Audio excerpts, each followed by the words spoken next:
Tonight, we peel back the veil of reality to explore a chilling tale from Sorrow's Lane, where the boundary between our world and the afterlife is hauntingly thin. Join us as Evan, a skeptic, dares to confront the unknown and discovers that some truths are better left undiscovered. Welcome to a journey of shadows and whispers. Evan, with a mix of skepticism and bravado, set out under the cloak of a stormy night to challenge the myths of Sorrow's Lane. The old path, veiled in fog and legend, promised nothing but tales of ghosts and unexplained phenomena. Evan's lantern cut through the darkness, a lone beacon against the encroaching fog that seemed almost alive, breathing and shifting around him. As he ventured deeper, a sudden chill enveloped him, penetrating to his bones. It was then that the echoes of footsteps began, distinctly following, yet no form could be seen when he turned.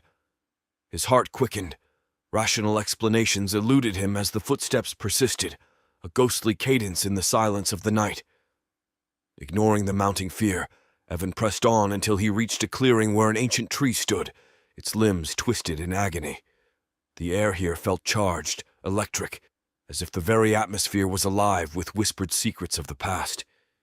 It was beneath this tree that Evan first heard the laughter, a child's laughter, chillingly clear yet sourceless, enveloping him in dread. Driven by a need to understand, Evan followed the laughter to an abandoned house, its windows like dark, watching eyes. Inside, the air was thick with the presence of something unseen. Photographs littered the floor, faces of those who once called this place home, their eyes seeming to follow his every move. The house, he quickly realized, was a nexus of sorrow. Each room whispered its own tale of tragedy, a family torn apart by loss, a love unfulfilled, dreams dashed before their time. The spirits of those bound to Sorrow's Lane sought him out, their voices a cacophony of despair, each vying for his attention, desperate to be heard. In the heart of the house, Evan found a diary, its pages filled with the lamentations of a woman who had lost everything to the lane's curse. Her final entry, a plea to the living to avoid her fate, was a mirror to Evan's own skepticism turned to fear. As midnight approached, the boundary between worlds grew imperceptibly thin. Shadows coalesced into forms, half-seen figures that moved in the periphery of his vision, whispering promises of madness and death. Evan, overcome with terror, realized the game he had thought to play was playing him instead. Fleeing the house, he found the lane transformed. The fog was now a barrier, impenetrable and alive, clawing at him with cold fingers. The swing beneath the ancient tree moved with renewed vigor, as if an invisible host of children had returned to play. The laughter was now a torment, echoing endlessly in his mind.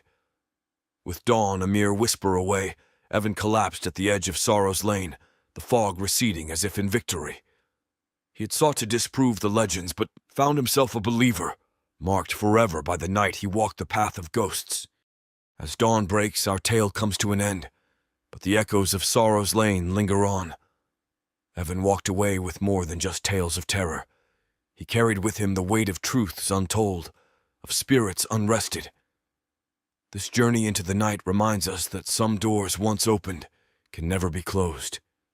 Thank you for walking with us down Sorrow's Lane. Until next time, remember, the darkness is never far, and the past is always watching. Good night.